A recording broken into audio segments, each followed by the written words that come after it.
Bueno, muy buenas tardes a todos, bienvenidos a una nueva sesión de las conferencias de ICADE, Asociación Profesional. En este caso, seguimos con nuestro seminario de inversión en renta variable, promovido por el Club de Inversión de GESConsult. Antes de pasar a presentaros a los que tenemos hoy, bueno, hoy deciros que competimos con el fútbol, como siempre. De todas formas, bueno, esto lo estamos grabando y lo publicaremos como siempre. Si habéis podido seguir las crónicas de los que hemos ido haciendo, espero que os gusten y que os parezcan bien y que retoméis, lo reviséis los vídeos y que se los enviéis a cualquiera que pueda estar interesado en estas materias, porque nuestra voluntad es eso. Como sabéis, el objetivo es formar, ayudar, colaborar, enseñar a los que estéis aquí y a los que no estéis aquí también, ¿no?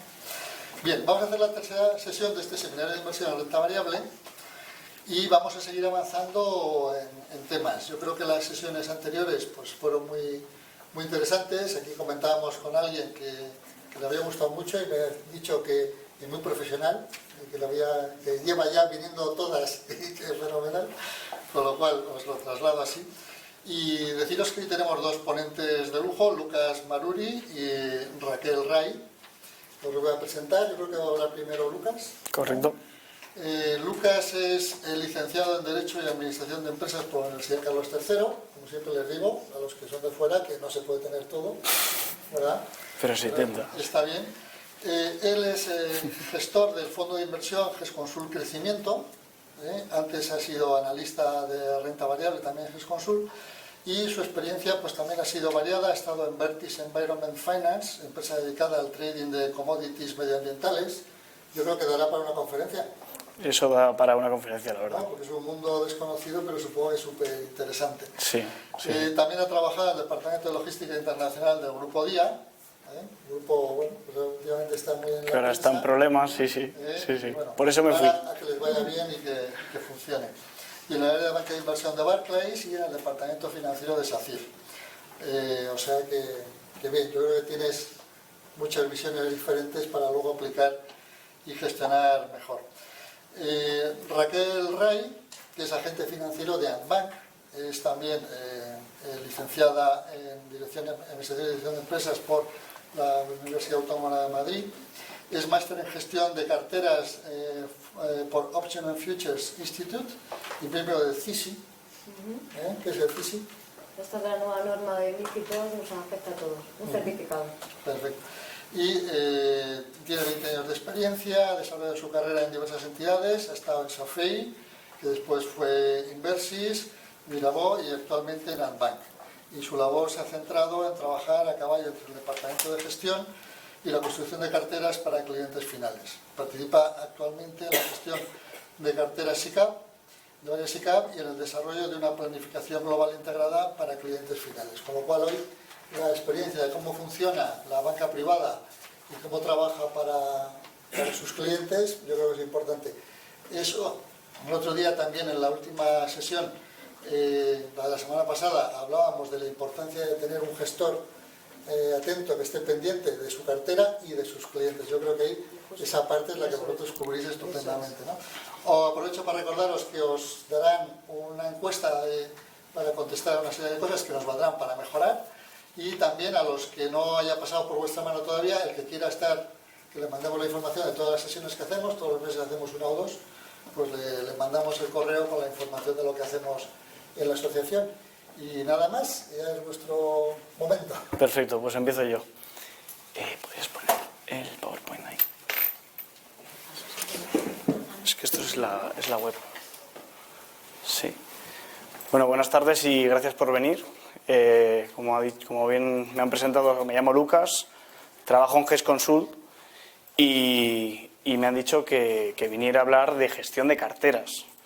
Un poco enlazando con el seminario que hubo pues antes de verano, que hablaba un poco de cómo seleccionar valores de calidad, ¿no? Desde el punto de vista cuantitativo y cualitativo.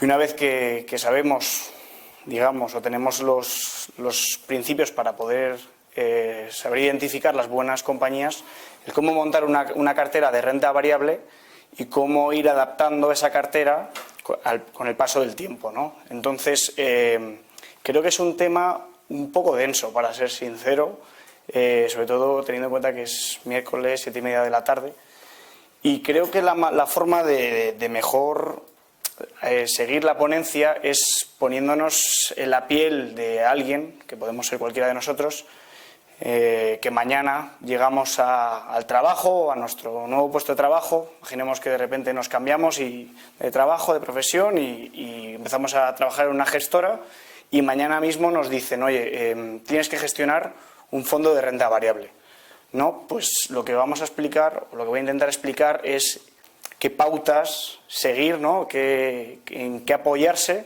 para montar esa cartera, y cuáles son los consejos, ya no solamente requisitos, sino consejos que a lo mejor habría que tener en cuenta. Entonces, estos son los contenidos. Aquí en la pantalla a lo mejor se ve un poco pequeño, por eso os han repartido unos papeles a cada uno. Pero bueno, básicamente lo que vamos a hacer, lo que vamos a ver es una pequeña introducción para situarnos realmente dónde se englobaría esa actividad dentro de la gestión de carteras. Pues dónde se englobaría, cuáles son las restricciones que tendríamos que tener en cuenta a la hora de gestionar ese fondo, entre otras, pues bueno, el que nos impone el folleto del fondo, por supuesto, tener en cuenta la filosofía de la gestora, hablaremos de cómo batir al índice de referencia, luego cómo diseñar la cartera e ir adaptándola según las diferentes fases del ciclo económico en las que nos encontremos, y teniendo en cuenta la asignación a tipos de activos, que en este caso va a ser fácil porque al ser solamente un fondo de renta variable va a haber renta variable y efectivo en todo caso, ¿no? Y luego el Security Selection, que sería la selección de valores. Esto es lo que vimos en el seminario anterior, así que por ahí pasaremos muy rápido. Y luego, 3 últimos puntos, que es, una vez que está diseñada la cartera, cómo cubrir la cartera ante shocks, digamos, de gran riesgo de mercado que puedan hacernos incurrir en grandes pérdidas, pues cómo evitar ese riesgo de mercado. Y por último, la gestión del efectivo, que es algo bastante importante en este tipo de fondos. Y luego, finalmente, 2 transparencias muy rápidas para ver cómo podemos analizar, ver qué tipo de cartera tenemos montada en cada momento. Vale, pues para empezar, dentro de la gestión de carteras existen, digamos, dos mundos grandes a la par que diferentes, que es la gestión pasiva y la gestión activa. La gestión pasiva está ganando mucho peso últimamente. ¿Por qué? Pues porque al final se basa simplemente en comprar una cesta de valores, que es de las que se compone un índice. Entonces esto es muy barato, porque simplemente tienes que replicar lo que tiene el índice, no tienes que hacer un ejercicio de seleccionar qué activos, qué sectores deberías tener en la cartera, y lo mismo con las acciones, ¿no? Y en contraposición, lo que existe es la gestión activa discrecional, que es de lo que vamos a hablar hoy, que es al final lo que yo hago en GESConsul y lo que hacemos en GESConsul, que es el tener una figura, que es el gestor, que está 24 horas, 7 días a la semana, que aunque no esté abierto el mercado, está pensando en qué hacer, qué medidas tomar y adoptar para proteger el capital y sobre todo, pues ganar una rentabilidad que a poder ser sea superior a la del índice de referencia y esto es muy importante, hacer que los clientes estén más interesados en una gestión activa que en una pasiva, ¿no? Y entre medias estaría ese tipo de gestión sistemática o cuantitativa, que al final es un ordenador que alguien programa y le puede dar unas pautas para que el ordenador las ejecute, ya sea, oye, pues selecciona este tipo de empresas en estos momentos y vende estas otras en estos momentos.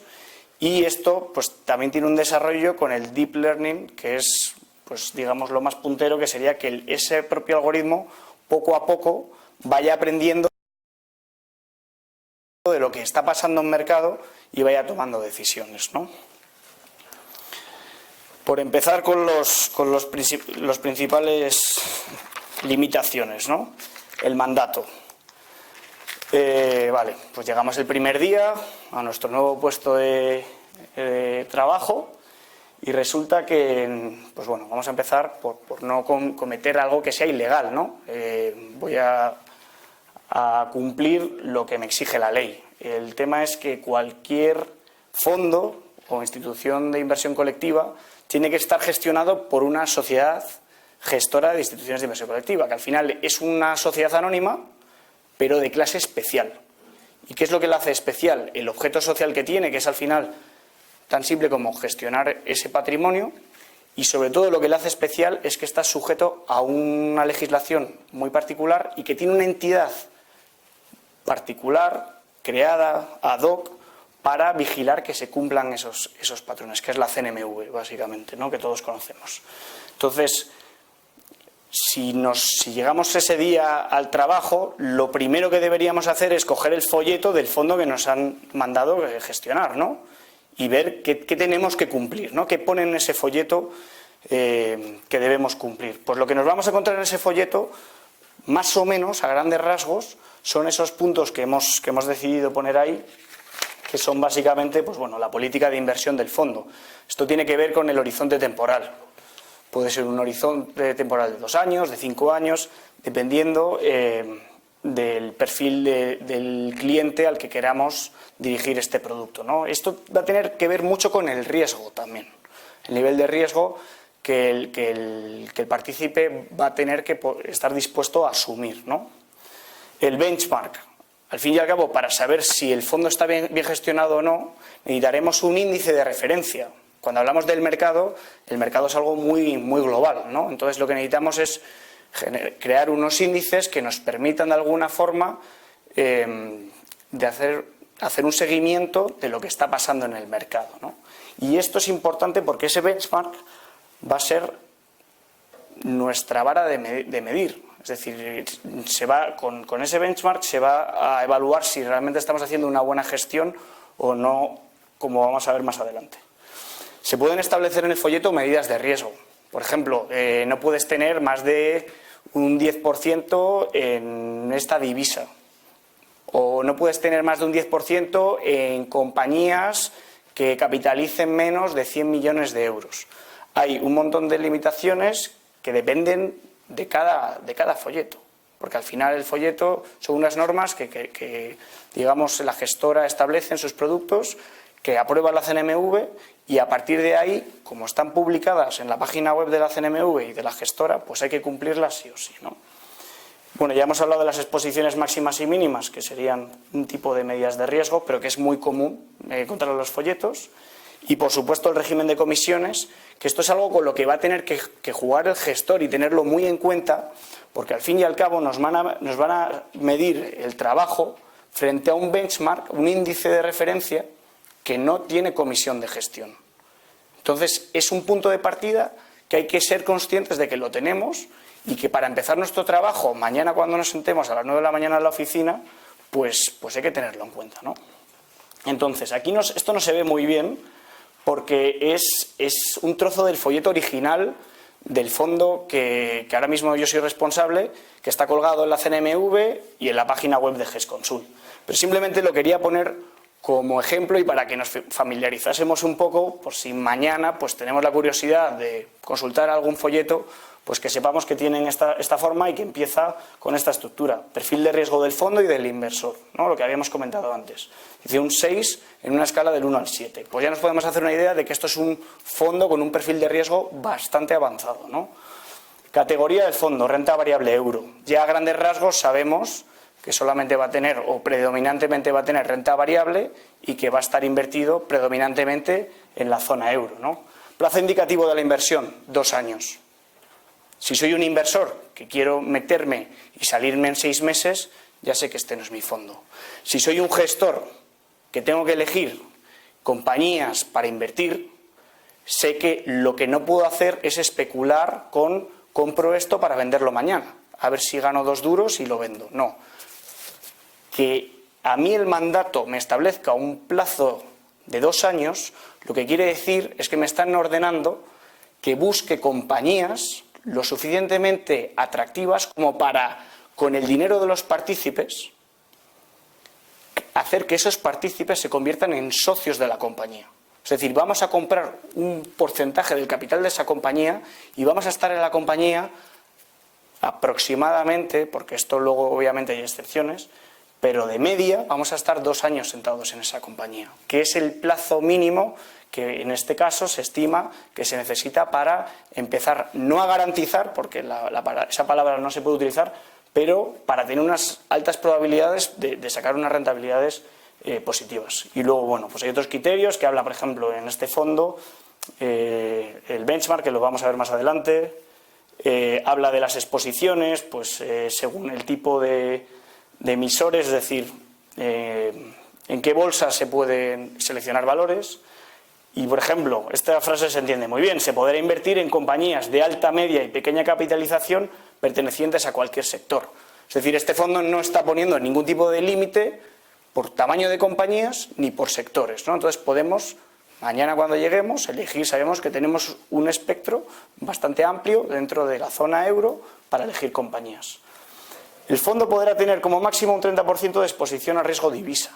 Esto quiere decir que aparte del 70% que tendremos que tener en euro, hay un 30% que vamos a tener en otras divisas. Y luego, en el caso de la renta fija, pues bueno, en el caso de que se introduzca renta fija en este fondo, que ya sabemos que va a tener que tener un 70% de renta variable, pues el remanente, digamos, podría estar en renta fija, pues hay unos criterios mínimos de calidad de la emisión o del emisor, de duración, etcétera. Y por último, aquí se habla de que como máximo un 10% del patrimonio del fondo puede invertirse en otros fondos o en otras ETFs en gestión pasiva, y que se permite la operativa con derivados, pero como mucho, al ser productos apalancados, como mucho puede ser por el total del patrimonio. Esto lo vamos a ver más adelante. Pero es para que tengamos una idea general de cuáles son las reglas que se establecen y familiarizarnos con ellas. Segundo mandato que hay que tener en cuenta. Tenemos que cumplir la ley, pero también tenemos que cumplir, digamos, la filosofía del que nos paga, ¿no? Como en cualquier trabajo, quieres tener a tu jefe contento, y una forma de ello es encajar en la cultura empresarial y cumplir, pues, el estilo de gestión, en este caso, de la gestora, ¿no? Entonces, ¿qué es lo que hace GESConsul? Pues básicamente esta información la hemos sacado de la página web. Yo creo que se entiende muy bien, y es básicamente, pues como hablábamos antes de ser socios inversores a largo plazo, hay que entender el negocio. Entonces eso es básico, ¿no? Aceptar críticas y aportaciones de terceros. Esto tiene que ver con que en GESConsul, si mañana entraseis a trabajar en GESConsul, no seríais un ente independiente, a pesar de que a lo mejor os responsabilizan un fondo de manera independiente, sino que somos una mesa de gestión de la cual David es el director, y todas las grandes decisiones al final se comentan. Y aunque yo, sobre el fondo del que soy responsable, creo que la mejor decisión es una, si yo comento con mis compañeros y resulta que hay 5 que piensan una cosa y yo pienso la contraria, hay que tener espíritu de autocrítica y saber que quizá no estoy en lo correcto y mis compañeros pueden ayudarme. Y entonces eso es yo creo que lo más bonito del trabajo del gestor es esa conversación diaria de cómo adaptar las carteras cada día, qué decisiones tomar. Invertir a largo plazo. Bueno, esto al final tiene que ver con invertir en ser socios, invertir en cosas que entendamos. Y luego aquí hay una norma muy importante, que es preservar capital con baja volatilidad. Warren Buffett tiene una regla que es: nunca pierdas dinero, y la segunda regla, nunca olvides la primera regla. Al final, oye, si preservo capital, como poco estoy manteniendo la inversión que me han hecho los partícipes, pero como pierda un año y pierda otro, la pérdida también es algo que se puede llegar a capitalizar, y eso sería nefasto para mis partícipes. Entonces el objetivo es siempre generar una rentabilidad, por supuesto intentando batir al benchmark, y si no se puede, por el momento de mercado, que puede ser el peor del mundo, 2007, 2008, al menos preservar el capital y saber que, oye, teniendo en cuenta el folleto, voy a intentar invertir de forma más conservadora, y así, pues bueno, al final el mercado caerá, el benchmark caerá, yo caeré menos, y por lo tanto estaré generando una rentabilidad relativamente positiva.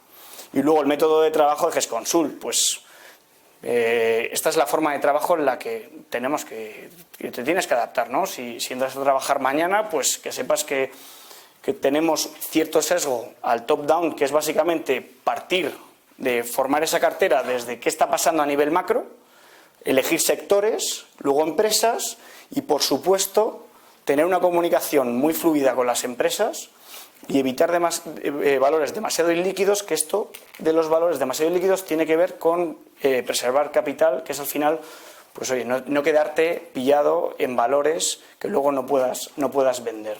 Si por supuesto, si hay alguna duda, no tengáis reparo en interrumpirme, ¿vale?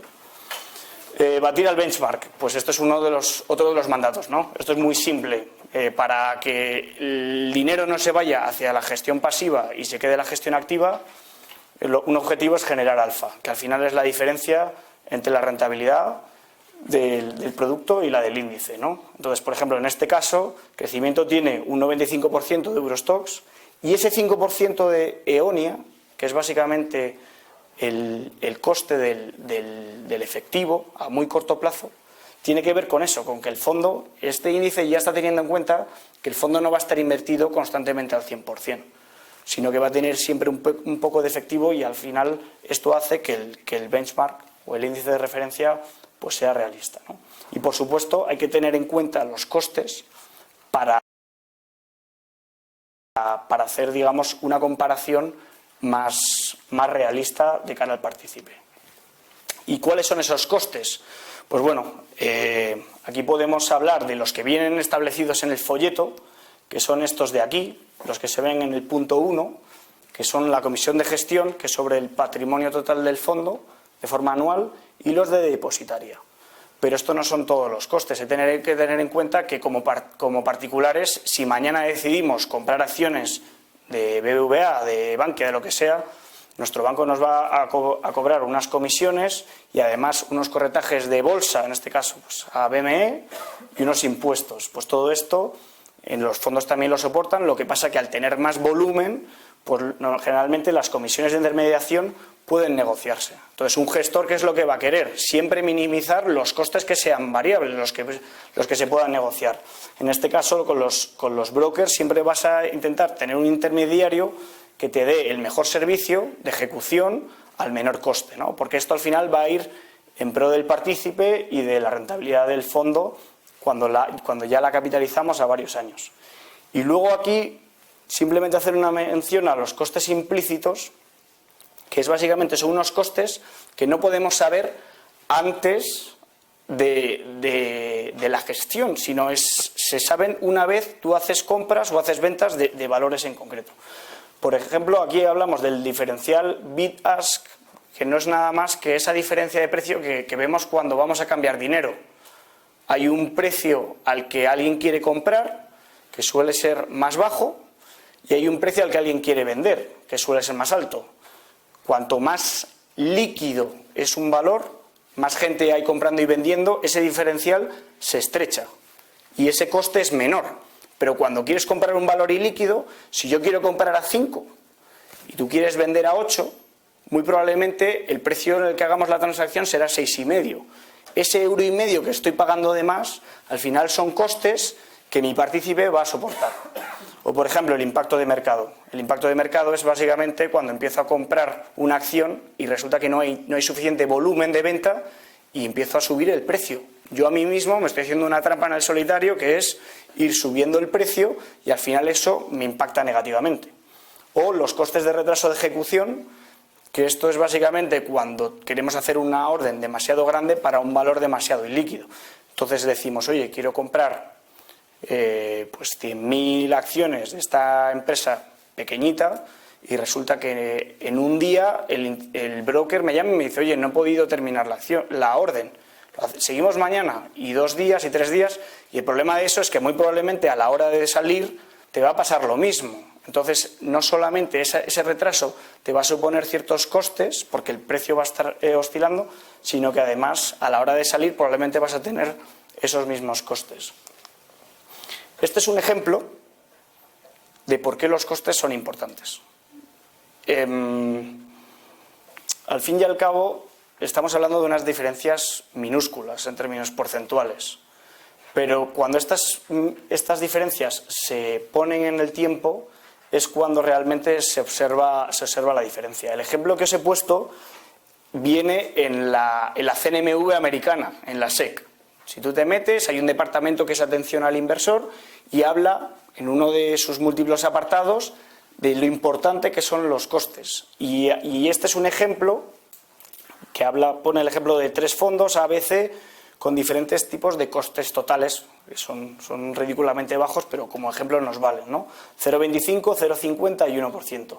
Pues la diferencia es que invirtiendo un capital de $100.000 hoy, en 20 años, en un producto con una rentabilidad bruta del 4%, si metemos un coste del 0,25 tendremos $210.000 y si tiene un 1% tendremos $180.000. Esto es una diferencia de $30.000 que al final es un 27%, que a 20 años pues es un capital. Entonces es por esto por lo que hay que tener en cuenta, siendo gestores, el por qué es importante siempre intentar minimizar los costes para el partícipe. Vale, pues esto es, digamos, la letra pequeña que nos hemos encontrado en nuestra mesa: filosofía, folleto, costes, ¿y ahora qué? Y ahora hay que montar la cartera. ¿Y cómo empezamos? Pues oye, no es lo mismo estar en un momento de expansión de mercado, donde, digamos, la economía crece, los beneficios empresariales están creciendo, etcétera. No voy a tener la misma cartera montada que en un escenario de recesión como se está empezando a hablar ahora, ¿no? Entonces, ¿en qué apoyarnos al final? O sea, yo lo que quería con esta presentación es dar unas pocas pinceladas de en dónde buscar información para montar nuestra cartera, ¿no? Entonces, al final, he querido, de alguna forma, hablar de 3 grandes grupos de indicadores a los que nos podemos remitir. Unos son de actividad económica, por supuesto, las condiciones de financiación y todo lo que lleva aparejado es otro, y por supuesto la confianza, ¿no? Que antes hablábamos de emociones y demás, pues el mercado al final es un rebaño y por supuesto las emociones pues son cruciales, ¿no? Entonces, por hablar un poco de cada cajita, en actividad económica tenemos indicadores adelantados, es decir, cosas que podemos consultar que en teoría nos están adelantando la información de lo que va a venir mañana. Cuando digo mañana puede ser en 6 meses o el año que viene, ¿no? Indicadores simultáneos que son de ahora mismo o retrasados, ¿vale? Entonces, por poneros unos ejemplos, por ejemplo, indicadores adelantados son encuestas que se les hacen a los directores de compras de las empresas más importantes para saber si están haciendo crecer sus inventarios, si están incrementando su capacidad de producción, si están decidiendo invertir más, puede ser en maquinaria porque esperan producir más, o todo lo contrario, si están dejando de comprar porque esperan que la demanda se va a reducir y los inventarios se les van a acumular, ¿no? Entonces sería un ejemplo de indicadores simultáneos: precios actuales del crudo, del eurodólar, la valoración actual de la bolsa. Son cosas que nos están diciendo dónde ahora mismo pues están ciertos factores que influyen en todo lo que es la rueda de la economía y, por supuesto, de las inversiones. Y retrasados, pues estos indicadores lo que vienen a contarnos a confirmarnos lo que veíamos para un tiempo que ya se ha quedado en el pasado, como puede ser, por ejemplo, la economía española el último trimestre creció un 2,5%. Genial, es una buena tasa de crecimiento, pero para mis inversiones de cara al futuro no me sirve. Me sirve para confirmar dónde estábamos hace 3 meses y me ayuda a saber en qué punto del ciclo estamos. Y es una referencia a la hora de montar mi cartera, pero realmente no me está diciendo a dónde vamos a ir mañana, ¿no? Del 2,5 podemos ir al 3 o podemos ir al 1,5. Entonces esto es importante. Magnitudes en el mercado de renta fija.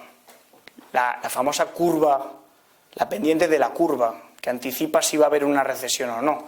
Esto es al final importante porque todas las empresas que metamos en cartera se tienen que financiar, piden créditos, emiten bonos para financiarse. Entonces, no es lo mismo financiarte un 6% que financiarte a un 1%.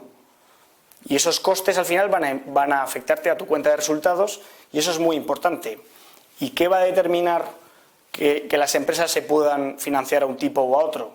Pues al final la política monetaria que cuelga de la inflación y todo eso pues son variables que a la hora de gestionar un fondo de renta variable pues hay que tener en cuenta, ¿no? Entonces, indicadores de precios, pues todos los necesarios. Y la inflación es muy importante porque al final es el mandato de la política monetaria. El Banco Central Europeo, la FED, el Banco de Japón, al final todos lo que se parecen es que tienen un mandato que es empleo, inflación. Entonces son variables que podemos nosotros mismos anticiparnos, tenerlas en cuenta para intuir, al final es un juego de probabilidades, ¿no? Intuir por dónde van a ir los tiros en cuanto a las medidas. Y por último, confianza inversora. Ese rebaño, pues vamos a ver indicadores de si los inversores realmente están predispuestos a invertir mañana o están miedosos, porque el dinero es muy miedoso y se están yendo, ¿no? Entonces, ¿cómo podemos ver si hay confianza o no hay confianza en la bolsa? El oro. El oro es un valor refugio que si sube significa que hay dinero saliendo de otro lado para entrar en oro. Porque solamente el oro no sirve para mucho más allá de para refugiarte cuando vienen, digamos, mal dadas. El dólar, también dentro de la moneda en circulación, pues es la que tiene más fiducia, más confianza de los inversores. Entonces suele apreciarse contra otras divisas. Hay índices de volatilidad, hay un montón de indicadores que podríamos tener en cuenta. He querido poner un ejemplo. Este es el PMI, los índices que hemos dicho antes de compras. Esto es un mapa de calor que bueno, se ve un poco mal, pero al final la primera columna gorda es 2016, la segunda 2017, 2018 y 2019. Lo que tenemos aquí arriba son economías desarrolladas y todo esto de aquí abajo son economías en vías de desarrollo, encabezadas por China, India, según el peso que tienen en la economía global, y lo mismo aquí, Estados Unidos, Canadá, etcétera, etcétera. El PMI, básicamente, a partir de un indicador que es 50, indica expansión económica. Es decir, la gente está comprando más de lo que sería lo normal, ¿no? Está esperando que pasado mañana va a vender más y por lo tanto hoy está comprando más materia prima para mañana poder producir más de lo que producía ayer y pasado mañana vender más, ¿no? Y lo contrario, en rojo, pues lo que estamos viendo en ese mapa de calor es cuando los directores de compras, oye, que me han dado la orden que deje de comprar, que vamos a comernos el inventario, ¿no? Entonces, este mapa de calor se ve, yo creo que se ve perfectamente. Por eso lo he elegido como ejemplo y es básicamente, ¿qué es lo que se ve? Que a principios de 2016, sobre todo en la parte de Estados Unidos, Canadá y emergentes, vemos rojo al principio de 2016. Al principio de 2016 hubo un colapso de las materias primas. Estas economías dependen de materias primas. Y entonces se ve claramente que no se espera, por lo menos aquí al principio, no se espera una recuperación económica. Pero resulta que llega marzo y ahí no se ve muy bien, pero bueno, se intuye que ya se está mejorando. Marzo, abril, poco a poco va mejorando, con el caso excepción de Latinoamérica por Brasil. Pero bueno, Brasil también tiene su propia coyuntura, pero lo que se ve es una recuperación que sigue en 2017 y a final del 2017 vemos que prácticamente toda la geografía mundial está en azul, está en expansión. Y esto es lo que se hablaba de un crecimiento sincronizado que a la bolsa le va a venir de maravilla. Y fue cuando a principios del 2018 resulta que el Eurostoxx, que es el índice con el que nos medimos, a 21 de enero ya tenía un más 5%. Entonces, nosotros, de alguna forma, con esto, a principios o a finales del 2017, teníamos que esperar una subida fuerte de la bolsa y tener que adaptar nuestra cartera, la cartera que estábamos montando, para que el índice no subiera más que nosotros, porque si no el índice iba a subir más y los ahorros de los inversores iban a preferir gestión pasiva que activa, ¿no? Entonces, de alguna forma hay que anticiparse a eso y lo mismo pues ahora en 2019. En 2019, si vemos el último dato, estos datos son de agosto, o sea, el último mes que aparece ahí es agosto de 2019. Ya empezamos a ver un rojo predominantemente en ese mapa, ¿no? Entonces, por eso la gente empieza a hablar de recesión. Una recesión que sales a la calle y probablemente no notes. Y preguntes a la gente y la gente no lo nota, porque este indicador, como hemos dicho, es adelantado. Pero donde sí se nota es en el posicionamiento de los gestores de fondos, es decir, oye, ya no voy a estar tan agresivo, ya no puedo montar una cartera con compañías que sean muy dependientes del ciclo económico, porque el ciclo económico ya está dando señales de que se está agotando y hay probabilidades bastante importantes de que vaya a caer. Esto obviamente nadie sabe lo que va a pasar en el futuro, pero es una forma de intentar anticiparse a ello.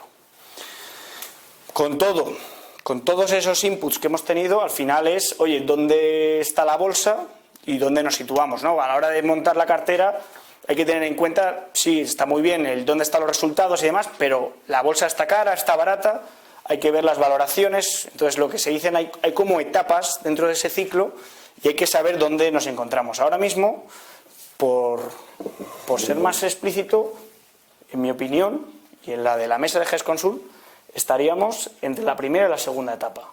Valoraciones comienzan a ser atractivas, es decir, ya hemos pasado en una etapa de las valoraciones estaban excesivamente apretadas y los indicadores macro habían empezado a deteriorarse y la bolsa ha empezado a caer. ¿Cuál es el tema? Que muy probablemente la bolsa no haya corregido del todo. Entonces, en nuestra opinión, va a haber una caída de la bolsa y en este momento muy probablemente será cuando las carteras dejen de estar más defensivas, más protegidas por ese mandato de la preservación de capital para volverse más agresivas y aprovechar pues la subida que vendrá, por supuesto que vendrá, porque al final en la bolsa pues hay ciclos como la economía. ¿Por qué esta imagen? Porque este señor del peluquín amarillo no nos ha dejado en paz. Desde que yo me he hecho responsable de este fondo me ha dado un dolor de cabeza tremendo. El Twitter habla de lo que le da la gana, nadie le filtra y lo mismo atiza a China que a Corea del Norte, que apoya el Brexit. Ahora, pues hoy mismo los mercados estaban cayendo un 1,30 y de repente ha sacado un tuit publicando las transcripciones de la conversación que tuvo con el primer ministro ucraniano y resulta que no son motivo suficiente para un impeachment que lanzó ayer Nancy Pelosi, que lidera la Cámara de los Demócratas, y entonces parece que los mercados, oye, se asustan un poco menos, pero es que con estos detalles es donde se ve que el dinero es realmente miedoso. Entonces hay que tener en cuenta este factor que por supuesto es externo y no podemos controlar. No lo podemos controlar, no sabemos con qué pie se va a levantar este hombre mañana y qué va a decidir tuitear, o si China y Estados Unidos mañana van a hacer un acuerdo comercial por fin o van a seguir tirándose los electrodomésticos a la cabeza. Pero hay que tenerlo en cuenta. Hay que tenerlo en cuenta y hay que proteger el capital por este riesgo. Con todo, llegamos ya, pasamos la parte de saber en qué punto del ciclo estamos y llegamos a esa parte de asignación de activos y selección de valores, ¿no? La asignación de activos en este caso es muy fácil porque es todo renta variable o efectivo. Entonces, lo que he aprovechado es para hablar de esto que es importante, que es ¿por qué la asignación de activos es importante? Bueno, porque al final, si aciertas en la selección de activos según el punto del ciclo en el que nos encontramos, muy probablemente ya batas al índice. Y ese es digamos, lo más importante. Pero por supuesto luego viene la selección de valores, que habrá gente que, pues igual que he puesto este dato, que al final es del 86, pues habrá datos que demuestren que la selección de valores es más importante. Yo creo que las dos cosas lo son. Pero desde luego aquí, si en vez de tipos de activos hablamos de valores, es decir, lo que hablábamos antes de estamos en un momento de ser más agresivos o menos agresivos, esa primera digamos, idea te va a hacer ganar mucho terreno o perderlo, si la tomas adecuadamente la decisión o no, ¿no? Entonces, si hablamos no de asignación de activos, sino hacemos esa asignación de sectores, yo solamente quiero que salgáis de aquí con un concepto muy claro, y es que en el mercado hay muchos tipos de diferenciaciones de empresas, hay estilos, lo escucharéis muchos, pero hay una bastante sencilla que yo creo que a la vez es bastante importante, y es que hay compañías cíclicas y compañías defensivas. Y no se comportan igual en la bolsa. ¿Por qué? Porque las compañías cíclicas se llaman cíclicas porque su actividad se ve beneficiada o se ve deteriorada en función del punto del ciclo económico en el que nos encontramos. Es decir, si el ciclo económico está en una fase expansiva, los ingresos y los beneficios de estas empresas van a crecer, porque tienen relación con esa actividad. Y por lo tanto, en la bolsa se van a comportar, en esas etapas, se van a comportar mejor que la media del mercado. Porque el mercado al final va a incluir los dos tipos de compañías, ¿no? Y en cambio las defensivas, eso de beta al final es la correlación con el mercado. Y entonces las defensivas, al final los ingresos y beneficios van a depender menos del punto de ciclo en el que nos encontremos, y por lo tanto son compañías que cuando la bolsa suba es muy probable que se queden atrás, pero cuando la bolsa caiga probablemente vayan a caer menos, porque el ciclo, aunque estemos en una recesión y la gente pierda el empleo y no tenga suficiente dinero y esté viviendo de los ahorros o del paro o de lo que sea, son servicios que va a seguir consumiendo. Entonces son negocios que por eso se llaman defensivos, ¿no? Entonces hemos pensado que poner unas imágenes, con ayuda de mi compañera Sandra, hemos puesto unas imágenes que son muy representativas de cuáles son los sectores cíclicos y defensivos. Por ejemplo, minería. Las materias primas es un principio del ciclo, el primer eslabón de toda la actividad productiva. Pero bueno, aquí tenemos pues químicas, petroleras, lujo o consumo discrecional, que al final es, oye, si empiezo a tener pocos ingresos, pues es de lo primero que voy a prescindir. Y por el contrario, las defensivas, que es, bueno, pues comunicaciones, consumo eléctrico, gestión de infraestructuras, medicamentos, alimentación, y lo último es compañías que tengan los ingresos firmados por contrato como servicios de mantenimiento, que aunque venga una recesión, pues bueno, tienes esos contratos cerrados y vas a seguir beneficiándote. Esto de letra pequeña, que no se ve nada, son las 50 empresas que componen el Eurostoxx 50. Esto sale en la página web de Stocks y esto es un lío. O sea, si llegas mañana a intentar batir este índice y ves estas 50 empresas, que además son 50 empresas son cojonudas, de pies a cabeza, porque por eso han llegado a ser las 50 compañías más importantes de Europa. O sea, han estado creciendo, capitalizando, expandiéndose. Muchas de ellas las conocéis, como por ejemplo Danone, como por ejemplo Sanofi, Allianz, Siemens. Pero claro, dices, oye, ¿cómo tengo que organizar esta información? ¿Cómo voy a batir a este índice con 50 empresas? ¿Qué hago? ¿Pongo 10 más, 10 menos? Lo replico, pero claro, yo tengo unas comisiones. ¿Cómo voy a batir esto? Pues una de las formas es decir, oye, la economía española va a crecer más que la francesa. Pues me vengo aquí y veo los pesos que tienen las compañías españolas y le pongo más. Más peso oye, como en la carnicería, pongo un poco más de esto, pues más de España y menos de Irlanda, que Irlanda va a ir mal, no sé. ¿Cuál es el tema? Que esto creemos que hoy en día es una falacia, porque al final todas las empresas ya tienen negocios globales. Y que España vaya bien no significa que Inditex vaya a ir bien. Inditex computa como España, pero porque tiene el domicilio social aquí. Pero realmente esa clasificación no nos parece válida. Entonces, al final, lo importante es ir a la distribución sectorial, que es donde tiene importancia lo que acabamos de ver de sectores defensivos y sectores cíclicos, ¿no? Esto es importante y yo creo que sería la referencia a tener en mente a la hora de montar el fondo. Esto, que parece muy complicado, es muy sencillo. Hay que tener esto en la cabeza, que es de lo que le pongamos al fondo, ¿vamos a ganar? Sí. Si lo que le ponemos de más sube, es una ganancia. Si lo que ponemos de menos baja, también es una ganancia. Y viceversa. No sé si me he expresado bien, pero bueno, eso es bastante... Y sobre todo es de más o de menos respecto al índice. Número de posiciones a tener en cartera. Hay unos límites legales. No puede tener ninguna posición más de un 10%. No puede haber... De las posiciones que tengan más de un 5%, no pueden sumar más de un 40% del patrimonio total. Eso hay que tenerlo en cuenta. Pero sobre todo lo que hay que tener en cuenta es que este es el riesgo total de la cartera, esta línea curva. Y yo, según voy metiendo posiciones en cartera, más valores, el riesgo total se va reduciendo.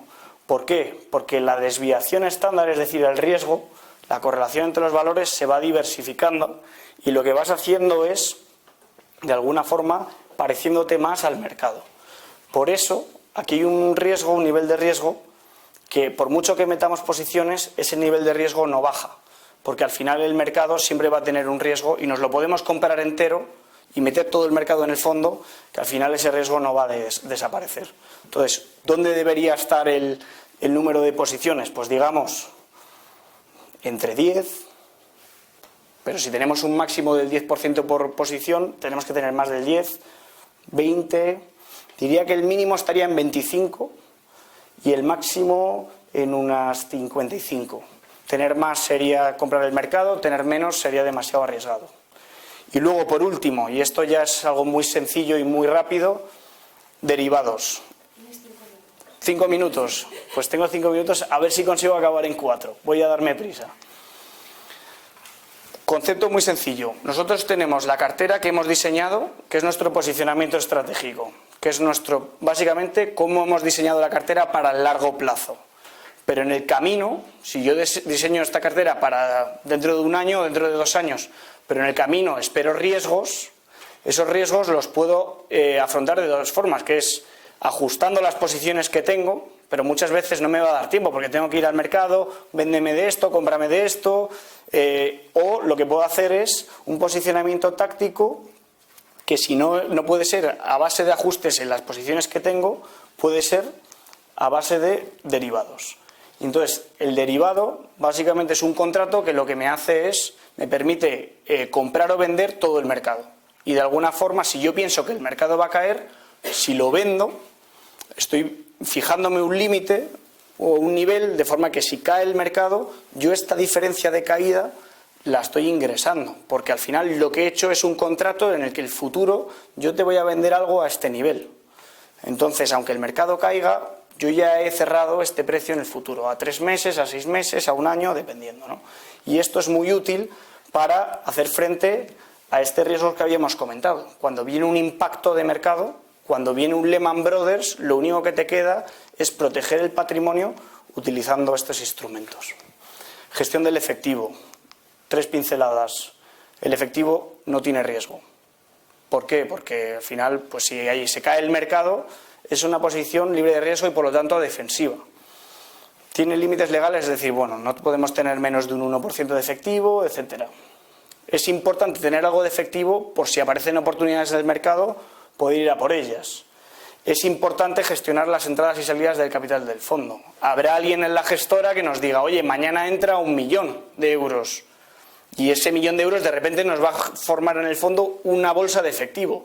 Pues habrá que tenerlo en cuenta para el día siguiente, pues ajustar la cartera de la forma que consideremos. O al revés, oye, va a salir 1 millón. Pues ya sé que voy a tener que vender posiciones, porque mañana me va a salir 1 millón, ¿no?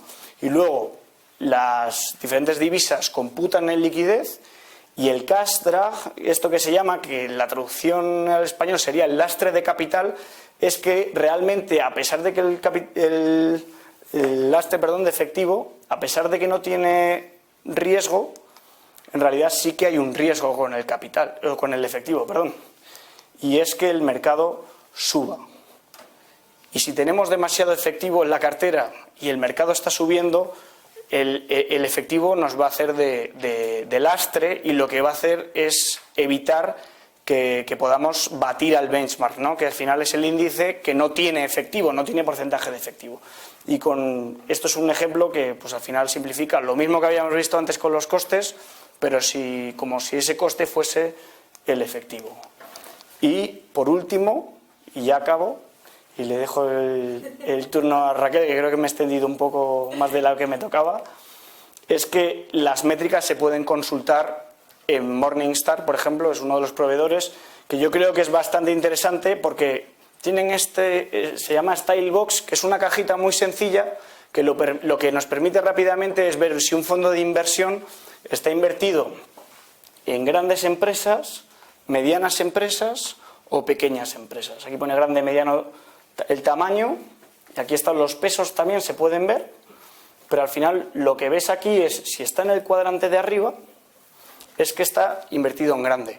¿Por qué crecimiento ahora mismo está invertido en grande? En empresas grandes, porque al final suelen ser empresas más defensivas o de mayor calidad, que soportan, porque suelen operar en mercados más maduros y soportan mejor las caídas de mercado.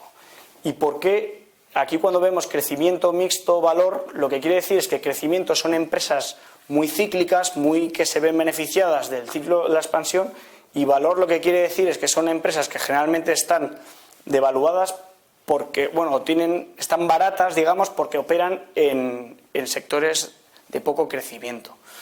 Entonces, al final, el hecho de ver que este fondo está en empresas grandes y de valor, lo que quiere decir es que está en una posición bastante protegida por si el mercado cayera. Estas son métricas que al final lo que explican es por qué se considera un fondo de valor, y al final pues simplemente comentar que existen otras métricas que nos permiten, pues siempre que lo queramos, medir otras variables de riesgo que puede tener un fondo. Y aquí pues nada, nombramos algunas de ellas que la verdad es que darían para mucha teoría financiera, pero bueno, simplemente las he puesto para que os suenen, porque a lo mejor consultando algún folleto o algo pues veis alguna de ellas, y esto al final pues sería ir a acudir a una fuente en internet o algún libro y ver, pues oye, el ratio Sharpe, qué fórmula es, qué explica y demás.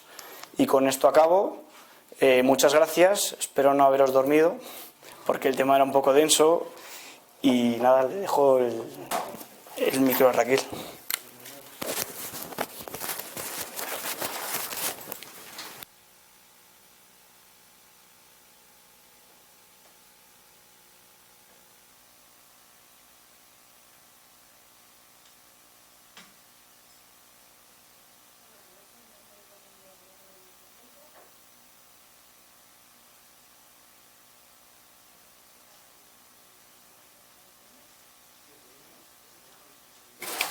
Ahora, ¿no? Sí, fenomenal. Voy a ir muy rápido. Me gustaría que quedasen 4 conceptos claros. Pero primero, muchísimas gracias por la invitación y por la asistencia, además. Me gustaría empezar por esta diapositiva, que me parece que es muy importante. Ese dibujito que vemos ahí, que tiene los ojos así un poquito como chiribitas, podría ser cualquier inversor minorista actualmente, ¿no?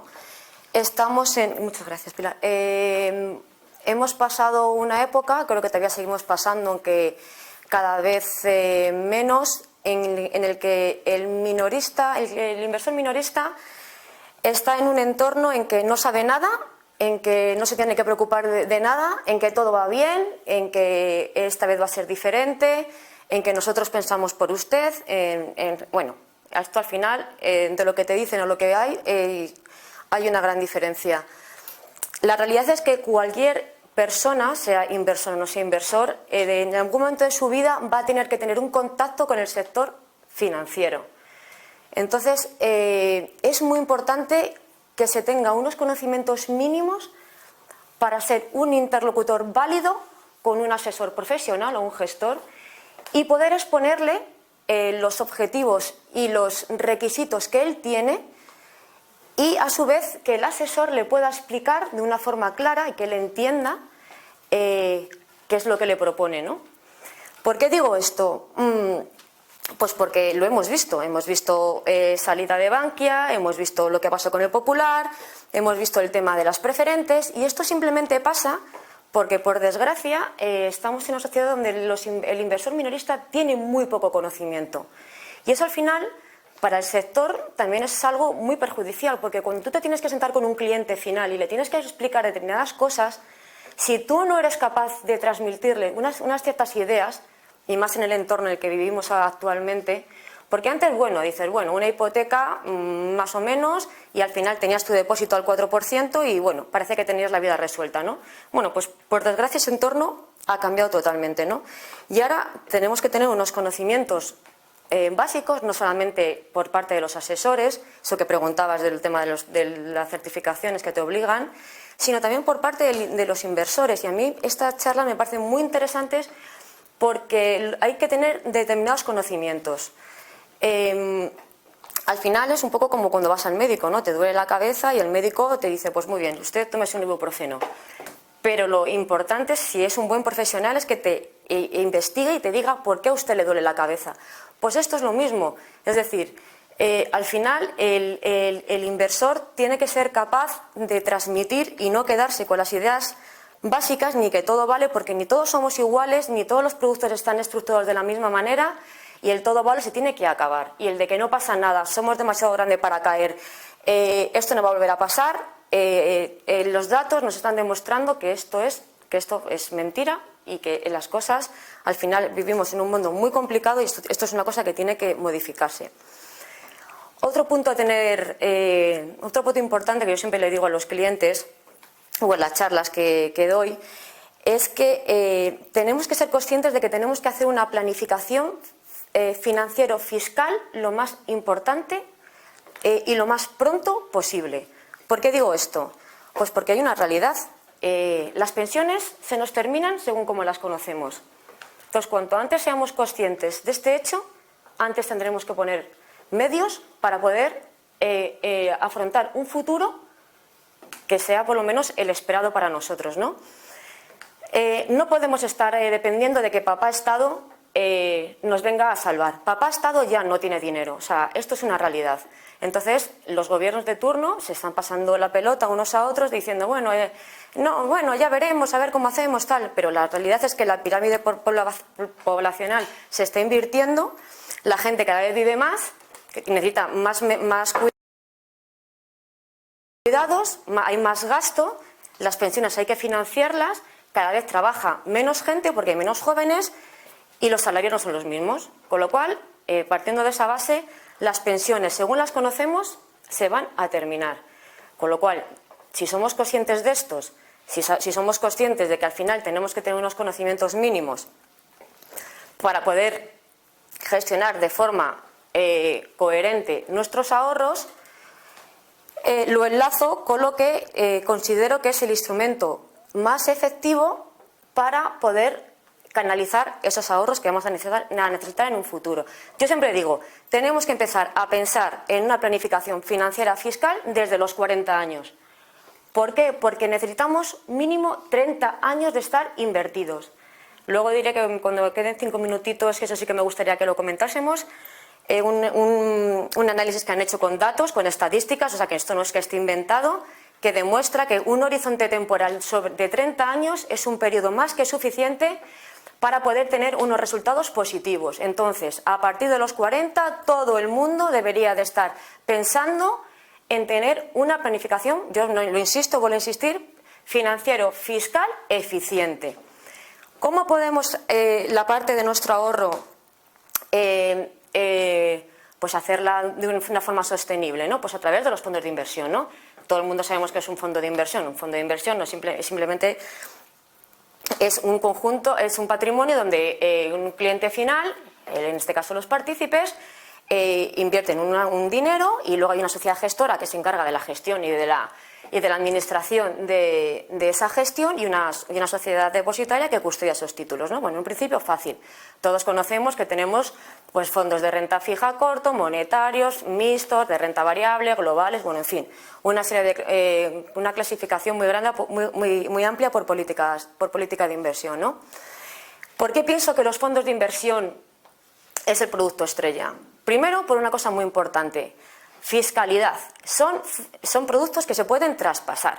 tenemos que tener en cuenta hoy en día que lo menos que podamos pagar a Hacienda ahora mismo, muchísimo mejor. Todo hay que diferirlo y los fondos de inversión te permiten esa transferencia, ¿vale?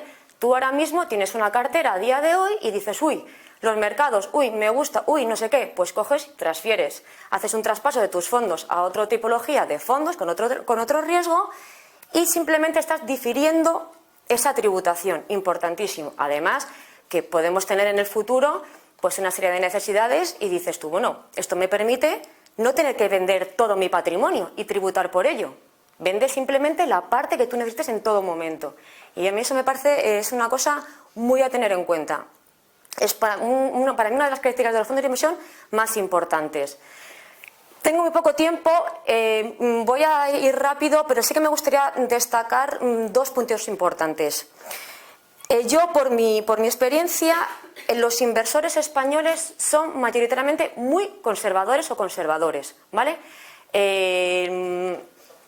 Entonces, ahora mismo estamos viendo unos años, sobre todo el año pasado y este año, gracias a Dios, menos mal, que las cosas nos van mucho mejor. Hemos tenido un 2018, muy complicado. ¿Por qué muy complicado? Pues muy complicado en la renta fija. Porque todavía a los clientes les cuesta entender que vivimos en un entorno donde los tipos de interés están en negativo. Esto es la realidad. Entonces, cuando yo me pongo a mirar la crisis de 2008, que todo el mundo somos conscientes de lo que ha pasado, y lo hemos vivido de alguna manera, y yo me pongo a mirar la tablita de rentabilidades en junio del 2007, pues tengo la sorpresa de que el 3 meses estaba en torno al 4%, que el boom, que es el bono de gobierno alemán a 10 años, pues bueno, estaba cercano al 5%, y por no decir el 1 a 3 años de los grados de inversión, ¿vale? Estaban en torno al 5 y algo. Pues, sorpresa, actualmente estamos en una época en que tenemos el mayor volumen de tipos de interés en negativo actualmente. Y sorpresa, donde antes el boom, que supuestamente es el activo sin riesgo por excelencia, que no quiere decir que no podamos perder dinero, lo tenemos en el menos 0,6. Y esto es una realidad. Y eso es una cosa que los inversores tienen que entender. Por eso yo me hago tanto hincapié en que hay que tener unos conocimientos básicos, porque si no, no podrás trasladarle al cliente la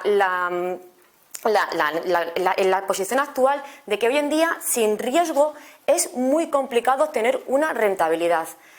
El inversor español todavía está anclado en los depósitos al 4%. Eso ha desaparecido. Ha desaparecido. Entonces, si ahora un cliente te entra por la puerta y te dice, muy buenas, quiero tener una rentabilidad del 4%, pues lo que hay que decirle es que, muy bien, pues tendrá que usted asumir un riesgo considerable, porque los tiempos han cambiado. Entonces, ¿por qué hago tanto hincapié en esto? Porque los fondos de inversión te permiten, en un entorno donde en los plazos cortos más conservadores es tan complicado tener una rentabilidad, necesitas tener una diversificación y un acceso a mercados, a clases de activos, a estrategias de inversión que sean diferentes. Cada vez es más complicado. La gente que se encarga de gestionar renta fija lo sabe. Tienes que estar cada vez arañando más para poder sacar algo de yield en tus carteras porque realmente es muy complicado. Y eso hay que decirlo y hay que transmitirlo. Es una realidad. Entonces, los fondos de inversión te permiten, dentro de ese espectro de cosas a las que puedas acudir, te puedes beneficiar de ello. Luego, una cosa que ha dicho antes Lucas, que me parece muy interesante, que es el tema de la liquidez. A mí se me cae hasta la liquidez. La liquidez hoy en día es un activo. Se tiene que gestionar como un activo. Todavía se tiene la percepción de cuando tú dejas un dinero en liquidez, es como que no estás haciendo nada. No estás haciendo nada, no. Lo que pasa es que vivimos en un entorno donde los bancos centrales han intervenido de tal manera que la formación de precios es totalmente ineficiente. Entonces no podemos valorar de forma eficiente los activos. Entonces muchas veces te encuentras en un mercado en donde te es complicado encontrar cosas en las que poder comprar. Entonces, la verdad que es un tema muy complicado, porque tú al final, la liquidez, que ya no sé si lo habrán escuchado en las noticias, pero ya están un poco dejando caer los bancos, que de momento a los clientes institucionales, desde luego, la gente que tenga liquidez en la cuenta ya le está costando dinero, y más pronto que tarde, si las cosas siguen igual, también les costará en un momento dado que sus dineros que tengan en sus cuentas corrientes cuesten dinero, porque al banco le cuesta dinero. Al banco le está costando dinero y el banco tiene que sacar, me voy por otro lado, pero tiene que sacar fondos y tiene que sacar dinero de alguna forma. Cada vez los bancos ganan menos dinero por su negocio tradicional, que es el de recibir dinero y el de prestar. Eso cada vez está más muerto. Entonces necesitan tener otro tipo de estrategias para sacar dinero. En un ambiente, en un mercado, sobre todo en la parte de renta fija, porque el inversor de renta variable está más concienciado de lo que puede dejar de ganar. Nunca digo perder, porque considero que si has hecho los deberes, si te has puesto con 40 años a hacer tu planificación financiera, si das con un buen asesor y con un buen gestor, no vas a tener ningún problema el día de mañana. Ahora bien, cuanto más tardes en hacer eso, más problemas vas a tener. Por lo cual, en un entorno tan complicado como el actual, necesitas tener una gestión profesional y por supuesto, nada de sustos. Bastantes sustos tenemos con los mercados todos los días, que si el tuit de Trump, que si demás. No queremos sustos. Por lo cual, queremos estar siempre en productos que estén supervisados. Esto es fundamental. Nadie da duros a pesetas. Luego pasa lo que pasa, con lo que nos ha pasado. Entonces, nada de cosas que no entendamos. Tenemos que ir a cosas simples. Las cosas simples funcionan. A largo plazo las cosas simples funcionan. No hay que ser el más listo de la clase. La gente que se ahoga no son los que no saben nadar, sino los que saben nadar. Pues aquí pasa lo mismo. Tenemos que comprar y tenemos que meter nuestro dinero en cosas que entendamos. Y cuando firmemos, sepamos lo que estamos firmando. Y si no, se pregunta hasta que se sepa. Esto es un poco lo que ha hablado Lucas, un poco desde su punto de vista. Y esto sería un poco más desde nuestra perspectiva. Al final, un buen selector de fondos es una persona que desde el universo de fondos y con lo que hace Lucas, con sus folletos, con su política, con su gestión diaria, ¿no? Él estaría dentro de nuestro abanico de fondos, que son muchísimos. Como es lógico, no se puede estar abarcando todo el universo de fondos. Entonces tienes que hacer unos filtros, ¿no? Pues hay simplemente que saber que hay filtros cuantitativos, filtros cualitativos y que cada vez se están teniendo más en cuenta los criterios ESG, que son criterios socialmente responsables. Vamos a una sociedad en que cada vez tiene más importancia el medio ambiente, el tema social, el tema de cómo está el gobierno. Como antes decía Lucas, tienes que saber dónde trabajas, qué política tiene tu empresa. No hay que olvidar los problemas que ha tenido Facebook con el tema de la protección de datos. Todas estas cosas se tienen en cuenta y afectan a la compañía, y afectan a los números, y afectan al final lo que más nos importa, a la cotización. Bien, y afecta a nuestros dineros, lógicamente, claro. Cuando tú te enfrentas a seleccionar un fondo de inversión, al final tienes la política del fondo o el folleto, que es lo que antes nos ha mostrado Lucas. Es muy importante la consistencia del fondo. La consistencia simplemente es igual que las acciones. O sea, de nada te vale que en su día el Santander te pagaba no sé cuántos y luego resulta que el año siguiente te dice que te lo recorta a la mitad. Pues no me sirve de nada. Tienen que ser duraderas, sostenibles y fiables. La gestión el buen gestor tiene que cumplir estos requisitos. Importantísimo, esto es importantísimo. Desde 2008 vivimos en los últimos años en un entorno de volatilidades muy bajas, muy bajas. Yo siempre digo a la gente que se coge un folleto de un fondo, todo el mundo va directamente a ver los últimos 3 años de rentabilidad y de volatilidad. Pues no. No, eso no, porque rentabilidades pasadas no te indican rentabilidades futuras, ni el riesgo ni la volatilidad de hace 2 años puede ser la misma con la que te encuentres. Y esto se ha visto en el año pasado, a raíz de en septiembre, que todos hemos pasado unas navidades horribles, cuando resulta que todo va bien, se te tuercen las cosas y fondos que no han perdido nunca en 20 y no sé cuántos años, que todo el mundo tiene en sus carteras y es archiconocido, resulta que pierde un 3%, un fondo conservador.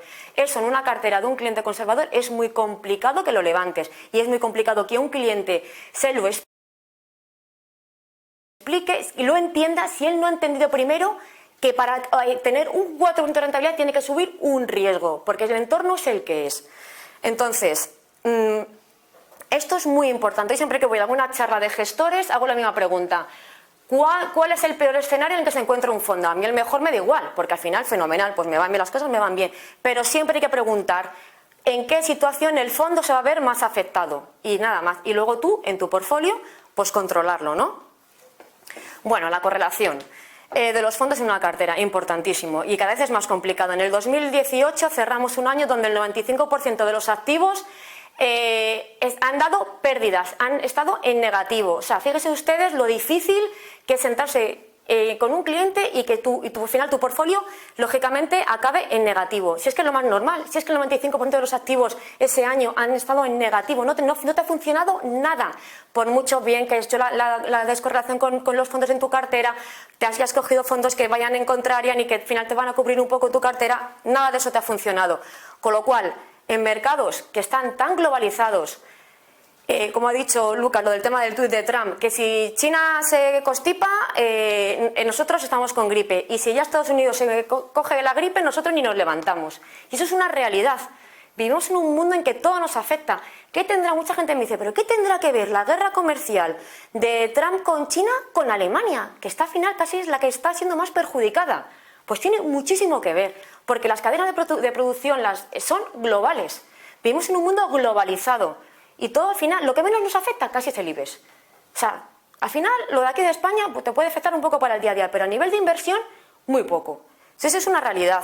Vivimos en un mundo global. Luego, bueno, voy a ir más rápido. Me interesa lo del ahorro sistemático, yo siempre lo digo, y va más a raíz de lo que vamos a comentar luego al final de la exposición, ¿no? La típica pregunta, ¿pero es un buen momento para invertir? Eso te lo hace todo el mundo, como si tuviese la bolita. Pero es un buen momento para invertir, pero no está la bolsa muy cara, pero si no tenemos gobierno, pero si Trump nos va a sacar un... Pues mira, no lo sabe nadie, pero la realidad es que tenemos que hacer, vuelvo a insistir, una buena planificación financiero-fiscal. Y entonces, ¿a mí qué más me da que sea un buen momento o no? Si lo que tengo que hacer es un ahorro sistemático, tendré momentos muy buenos de mercado y tendré momentos que sean peores de mercado.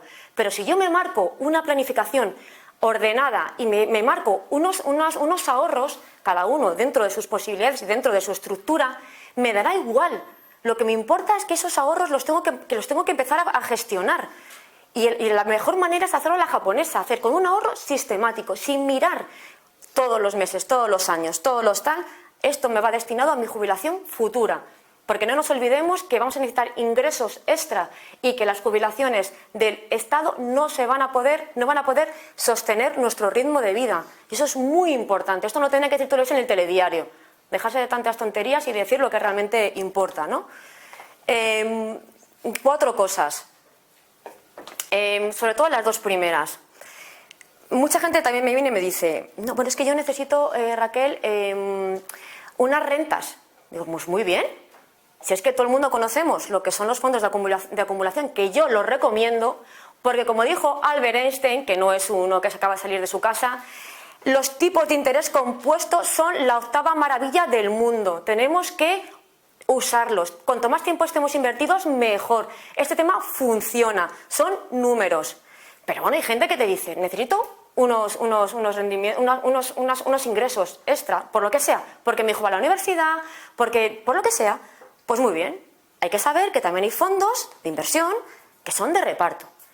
Y dependiendo de la política de inversión, pues tienes fondos más conservadores, que tendrás un dividendo, lógicamente, y tienes fondos más agresivos con otro tipo de dividendo. ¿Y qué te permiten los fondos de inversión que antes lo hemos visto? Oye, puede ser un tema puntual. Pues muy bien, me hago un traspaso a un fondo de reparto y cuando mi situación cambie, pues me vuelvo a meter a un fondo de acumulación para disfrutar de los tipos de interés compuesto. Entonces, esto es fenomenal. Y al final, otra cosa. Necesito un dinero extra. La mayoría de la gente, bueno, pues yo me cojo unas acciones y me dividendo. Bueno, pero vamos a ver. Al final, tú tus acciones, coges 4 acciones, que tengas la buena suerte de que te funcionen. Pero bueno, si tengo un fondo que, jolín, lo que me permite es al final no tener 4, sino que tener un conjunto de acciones lo suficientemente amplio para no tener la desgracia de si tengo algún problema o no tengo algún problema. Con lo cual, al final, los fondos de reparto sí me parecen un tema interesante y que no se usan mucho, pero se deberían de usar más. Gestión activa y gestión pasiva. Esto es lo que está ahora de moda. Vamos a ver. Como yo digo, gestión activa sí con un límite. Yo cuando me viene alguien y me dice, mira Raquel, es que yo me voy a coger, yo los ETFs, porque es que claro, son muchísimo más baratos que un fondo normal, ¿no? ¿Y por qué tengo que pagar si al final, esto de la gestión activa, si esto es al final, es que ni benchmark, ni superan a los benchmark? Digo, bueno, vamos a ver. Digo, no hay mayor coste que una mala venta. Y me da igual que estés en un ETF o en un fondo. Entonces, al final, si realmente me estás en un ETF porque te estás ahorrando un dinero, insisto, métete a que te asesore un buen asesor, a que tengas un gestor de confianza que te indique cuándo vender o cuándo no. Que según el estudio no hay que vender. Pero bueno, eso lo vemos luego. Esto es lo más importante. Además, hay otra cosa que me gusta a mí recalcar sobre todo desde la visión del inversor minorista. Aquí tenemos un problema. Hemos dicho que al final lo que no quiere con la nueva normativa del MiFID II, que todo el mundo lo sufrimos, los clientes, porque no hacen más que firmar documentación que ni entienden, y al final la otra parte, que no hacemos más que imprimir gastando papel para que lo se firme, es como yo digo yo siempre, es como si a un niño tú le das un montón de libros y no sabe leer, pues no hacemos nada, ¿no? Por lo mismo. ¿Qué pasa con el tema de lo del MiFID? Pues que te están restringiendo determinados tipos de productos y uno de ellos es el ETF. Ahora mismo, con la nueva norma del MiFID II, los inversores europeos no pueden acceder a ETFs americanos. Primer error. ¿Error por qué? Porque lo he dicho antes, la liquidez de un producto es fundamental. Todos hemos vivido que las caídas en los mercados son muchísimo más rápido que las recuperaciones, muchísimo más. El agujero es pequeño, pero cuando se empieza a salir todo el mundo, el agujero se hace diminuto y al final tienes un problema brutal. Con lo cual, si ya de por sí te quitan el acceso a ETFs americanos, e insisto en que es desde el inversor minorista, aquí ya tienes un problema, te quedas con los europeos, pero es que encima los ETFs nacionales, los que están cotizando en nuestra bolsa, no son traspasables, con lo cual nos perdemos el interés que hemos dicho antes de que hay que pagar lo menos Hacienda, o sea, hay que pagar Hacienda, pero cuando toque, no adelantarse, ¿no? Esto es como cuando te toca pagar la renta, siempre hay que hacer 2 pagos, ¿no? Porque al final, para que el dinero tenga Hacienda, ya lo tienes tú y ya se lo das tú en noviembre. Por lo mismo. Sí, 5 minutos. Bueno, voy muy rápido. Solo un par de pinceladas. Fondos de autor. Entonces, bueno, gestión activa sí, pero usando los ETF yo te diría que a nivel de inversor profesional, es decir, para acceder a determinados mercados con productos más baratos, sí, porque es verdad que al final se ve un rendimiento final se ve un resultado final en tus rendimientos. Mira, me voy a ir muy rápido porque esto es muy interesante, pero es que me parece más interesante esto. Esto es un estudio que todos hemos vivido alguna vez en alguna cena, que te dicen, bueno, ¿dónde trabajas? Y dices, bueno, la bolsa, esto es como una ruleta rusa, ¿no? Casi más que como el casino, ¿no? Pues no es que igual que el casino, no tiene nada que ver con el casino. ¿Por qué digo esto? Pues porque la ruleta es un juego que tiene una esperanza negativa. Es decir, tú al final, cuando empiezas a jugar, empiezas perdiendo ya. Y el ritmo de pérdida, que está al final aquí, esto es estadística pura y dura y datos, empiezas a perder un ritmo de 2,7 céntimos por euro jugado. Entonces, si juegas el tiempo suficiente en la ruleta, vas a acabar perdiendo todo tu dinero. Eso es un hecho. ¿Qué pasa? Que la bolsa no es así. La bolsa tiene esperanza positiva. Entonces, ¿y esto entonces qué quiere decir, no? Pues mira, si cogemos el stock 600, que tenemos datos desde el 87, 1987, y si cogemos el S&P 500, que tenemos datos desde 1928, o sea, yo creo que tenemos un histórico lo suficientemente grande, ¿Qué es lo que vemos?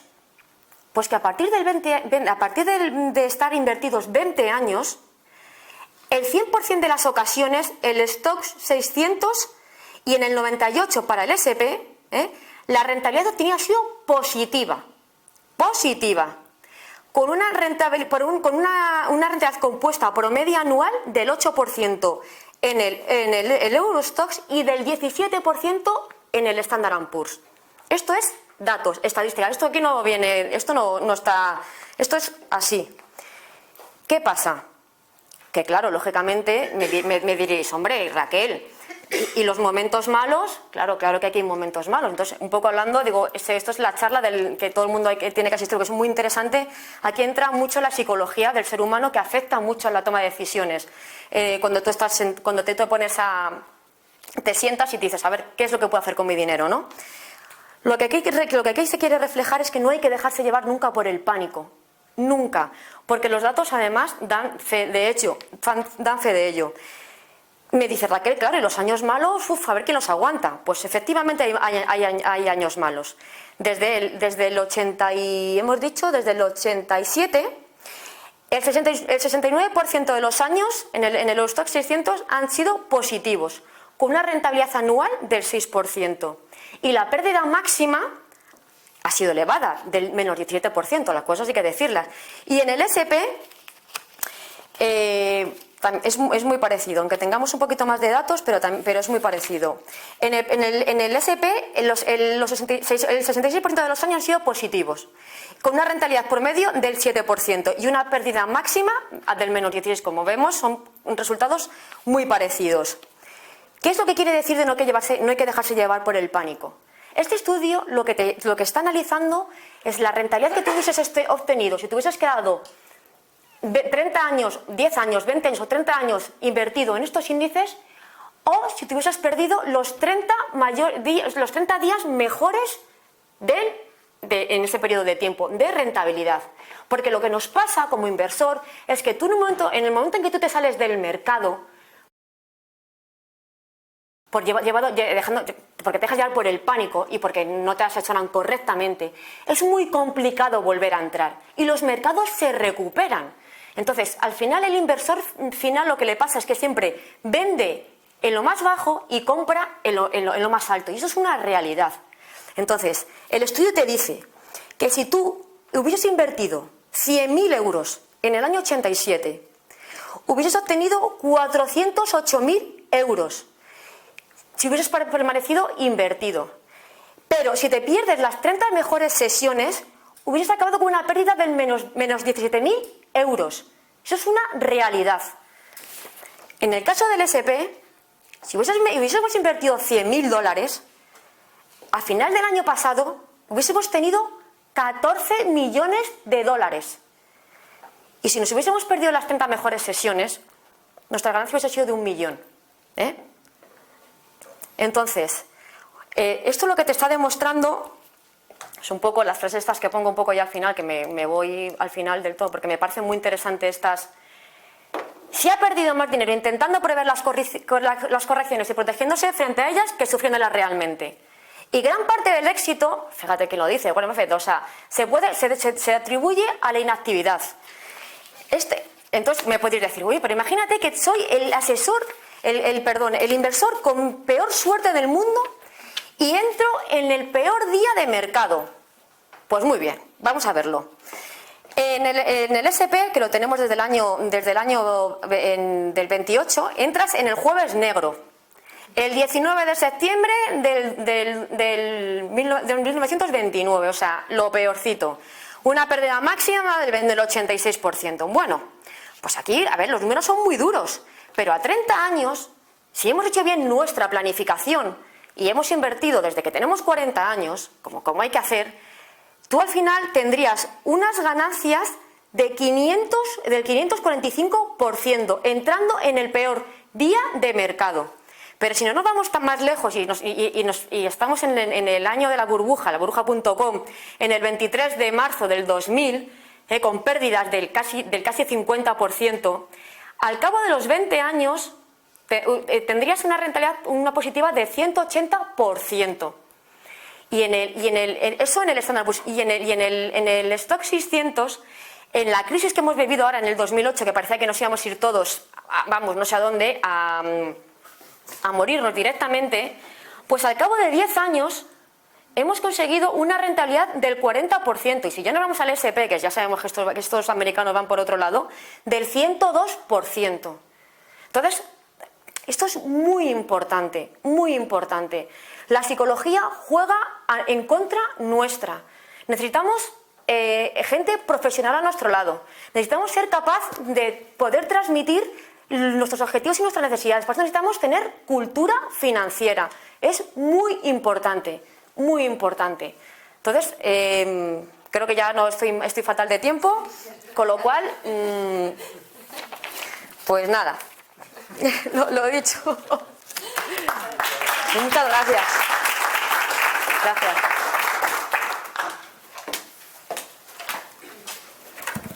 Bueno, pues muchísimas gracias. Yo creo que ha sido, bueno, súper claro. Yo creo que el que no conozca o no tenía familiaridad con el tema de los fondos de inversión, con lo que Lucas nos ha contado, pues ya se lo lleva a casa puesto, está clarísimo. Y luego creo que por parte de Raquel, vamos, más contundente no puede ser. O sea que ahí lo que me ha faltado es cómo, y eso nos contestas ahora, cómo se puede aproximar una persona, un potencial cliente o un cliente, a un gestor, a un asesor de banca privada que le pueda recomendar los estupendos fondos de Lucas y de Gesconsul. ¿Cómo es esa...? A ver, ¿qué puede hacer alguien de los que tenemos aquí? Para decir, mira, sí, a mí me interesa todo esto que dices y voy a empezar a invertir, porque tengo 40, 50 años, ya me toca y lo he entendido clarísimo. ¿Qué hace? Pues a ver, la verdad que, o sea, es una lástima, pero es verdad que hay mucho inversor maltratado. O sea, al final hemos pasado unos años muy complicados, donde al final el cliente básicamente entraba por la puerta de un banco, se sentaba y bueno, le ofrecían los productos de la casa, porque eso es una realidad.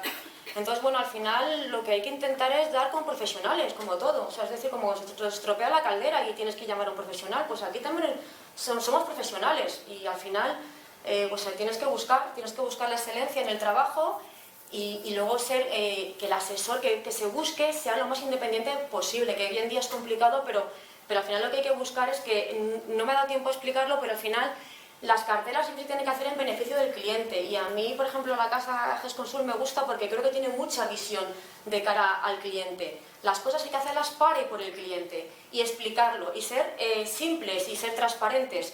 Y al final, por mucho que tú intentes hacer las cosas complejas porque parece que sabes más, pues no, al final ni sabes, ni transmites, ni nada. Entonces, creo que es importante buscar, o sea, creo que cada vez sí que hay gente que es más independiente, ¿no?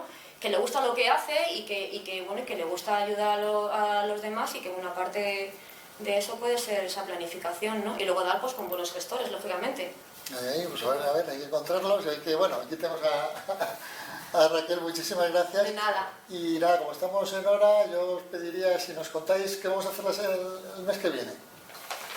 Pues nada, el mes que viene lo que teníamos pensado, como sabéis, pues bueno, llevamos ya, esta es la tercera sesión, entonces la cuarta sesión queríamos un poco cerrar el ciclo de renta variable, pues hablando de la parte más importante, ¿no? Que ya lo ha dicho Raquel, que es el inversor, ¿no? Y hablando de cómo nos afectan esas emociones a la hora de invertir y bueno, y cómo sacar el máximo partido a nuestro un poco control de la psicología, ¿no? De cómo nos podemos, pues eso, beneficiar.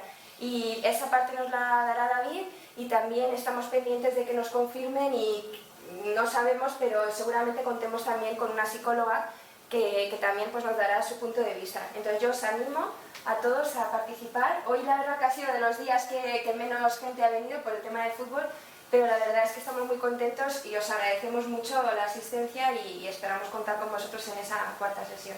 Así que muchas gracias. Muy bien, pues muchísimas gracias.